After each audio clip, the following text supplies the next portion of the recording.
જે શ્વાસ હાલતો એ બંધ થઈ ગયો તો જીવણ બાપાએ કીધું 5 તત્વ 3 ગુણ પસવીસાને લેજો વિચારી એ જીવણ મંથન કરતો એના મૂળનું કરજે ને એમાંથી તત્વને લેજે તારી. તો 5 તત્વ 3 ગુણ 25 પ્રકૃતિ એનો આધાર શું છે? તો એનો આધાર છે ને આપણામાં પ્રાણ હાલે છે. અને ઈ પ્રાણ છે ને સંતો મહાપુરુષો એમ કહે છે કે પરમાત્માને રહેવાનું ઘર છે. પરમાત્માને રહેવાનું ઘર, જે પરમાત્માનો મહેલ, જે સદગુરુનો મહેલ છે ને એ આપણામાં પ્રાણ છે ને એની અંદર બિરાજેલો છે. પ્રાણની અંદર શબ્દ સ્વરૂપે પરમાત્મા ગાજી રહ્યો છે.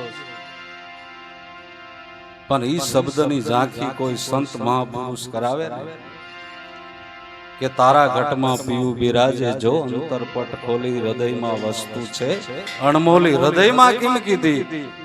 તો સંતો એમ કહે છે કે આપણામાં 7 શૂન છે અને 7 શૂન ની અંદર ચોથું શૂન છે ને હૃદય છે. સહજ શૂન કી માય પ્રેમ હંસ કા વાસા, નિરાધાર નિર્ગુણ એના કદી નો હોય નાશા. પણ આ કરમ ભરમ કો ભાંગ દે અને કરી સદગુરુ કી સેવ.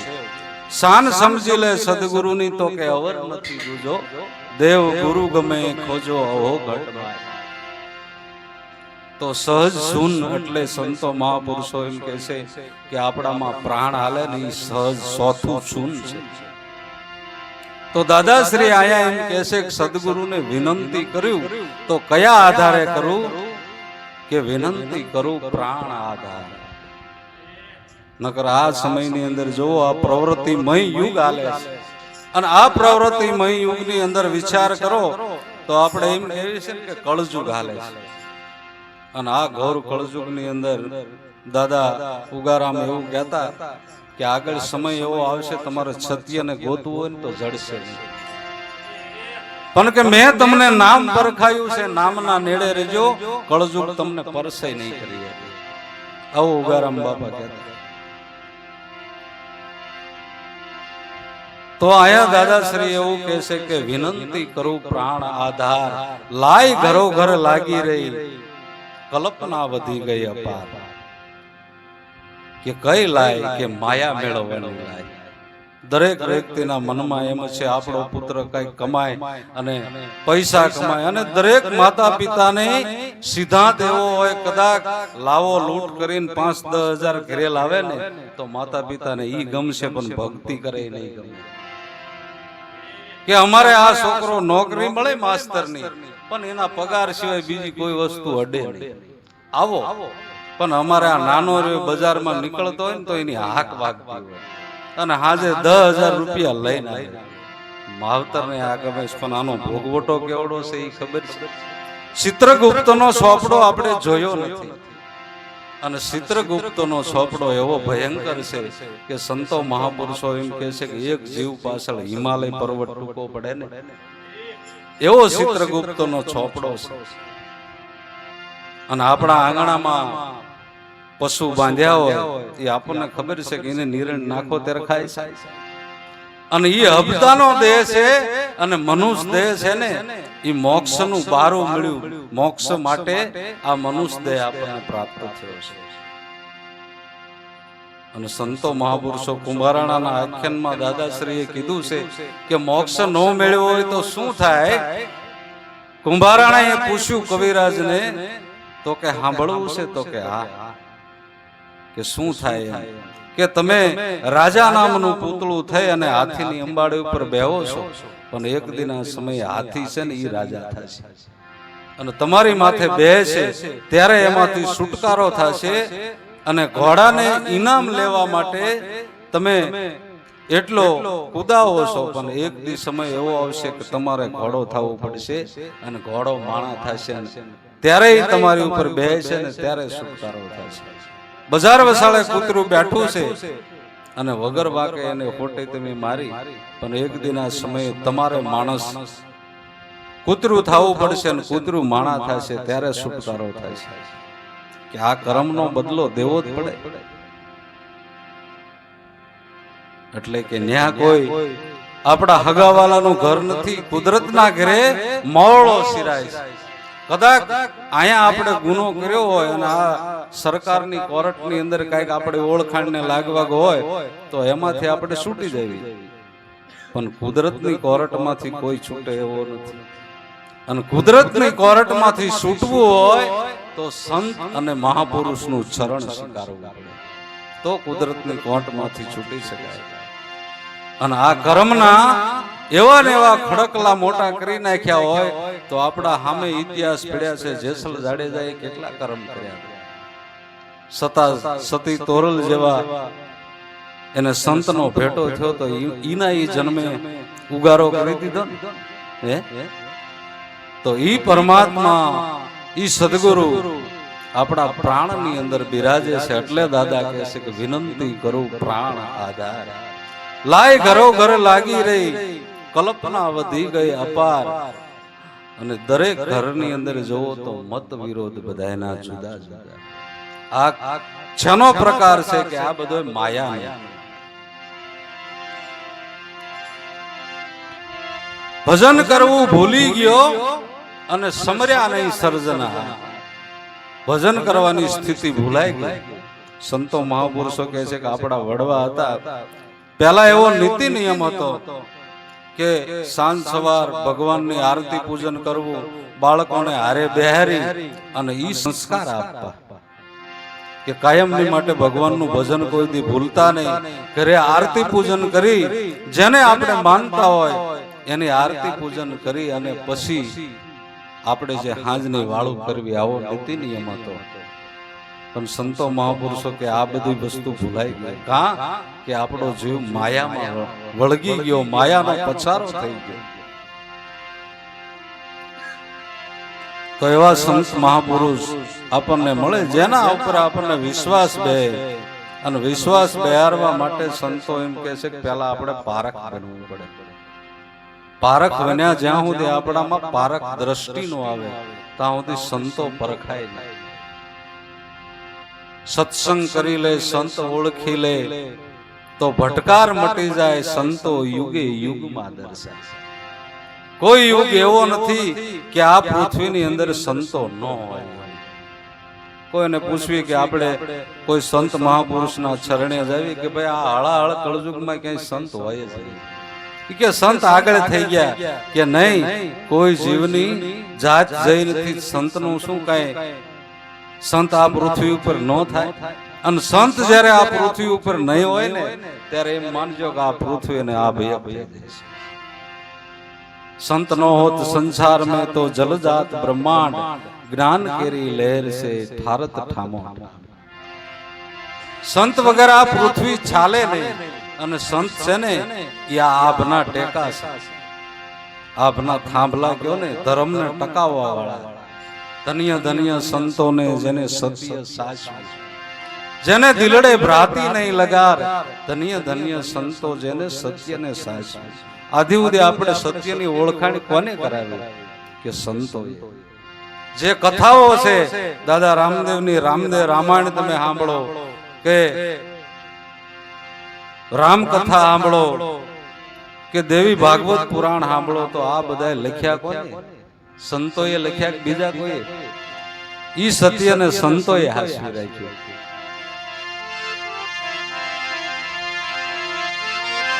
તો આપણને આ દેહ મળ્યો છે ને એક ભગવાનનું ભજન કરવા માટે જ મળ્યો છે, કેવલ નહીં કેવલ ભજન કરવા માટે. અને સંતો એમ કહે છે કે ભક્તિને જેને મુખ્ય ગણીને બીજી બધી વસ્તુ સંસારની જગતની ગૌણ રાખી અને ભક્તિ જેના જીવનમાં મુખ્ય બનીને એને આ વસ્તુ પ્રાપ્ત થઈ છે, સાર્થક એને થઈ છે.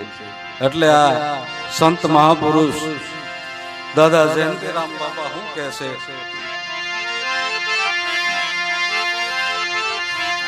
મનુષ્ય દેહ મળ્યો રે પધાર, એ ભજન કરવા માટે રે.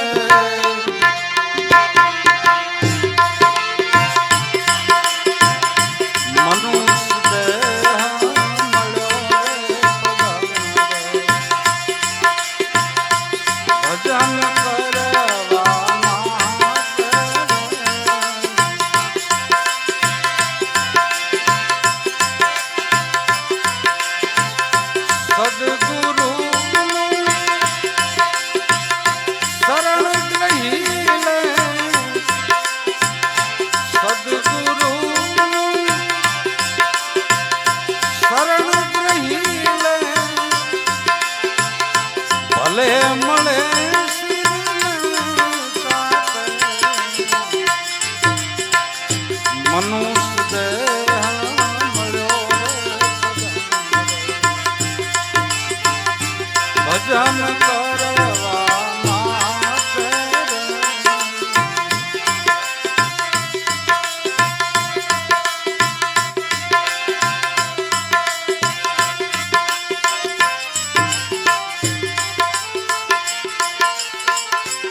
ગુરુ મૂર્તિ ઘટમાં પધરાવો, મીટે પ્રપંચ પાછળ, ગુરુ મૂર્તિ ઘટમાં પધરાવો, મીટે પ્રપંચ પાછળ,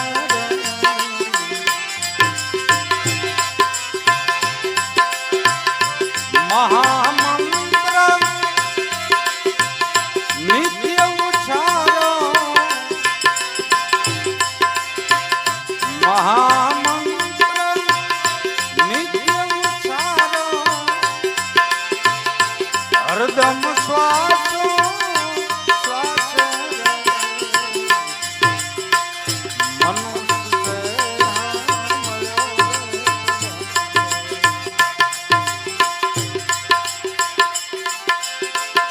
ભજન કરવા માટે મનુષ્ય દેહ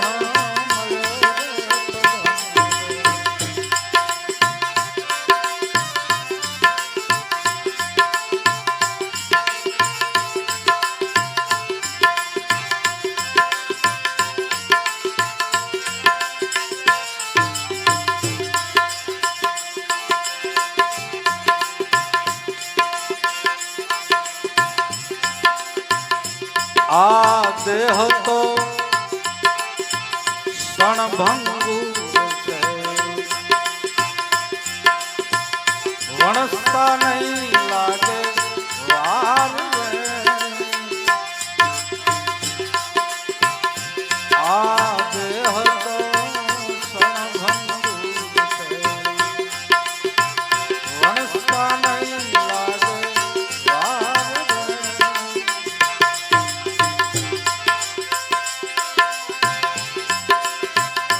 મનની તો ગાય મન મારે છે,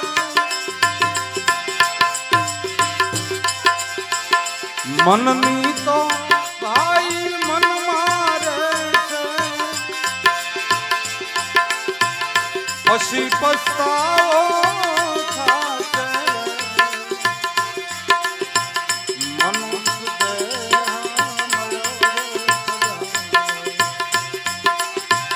ભજન કરવા માટે મનુષ્ય દેહ મળ્યો.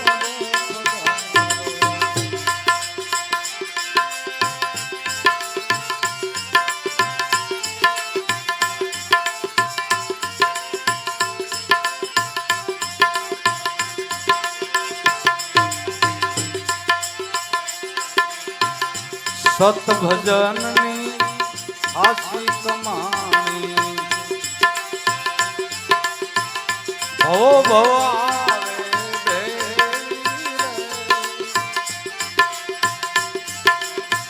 સત્ય ભજનની હાસી કમાણી, ભવો ભવ આવે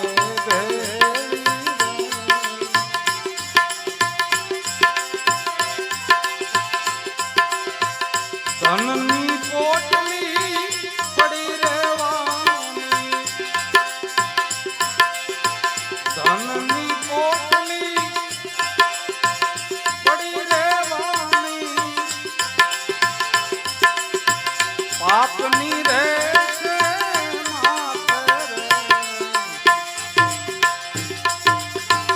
મનુષ્ય દેહ મળ્યો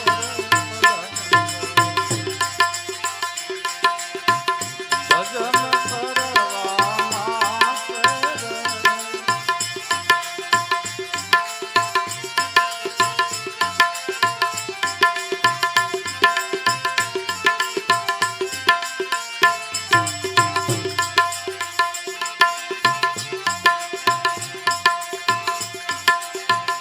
સોહમ શબ્દમાં સુરતા રાખો, ગુરુ મૂર્તિની સાથે સોહમ અહમ શબ્દમાં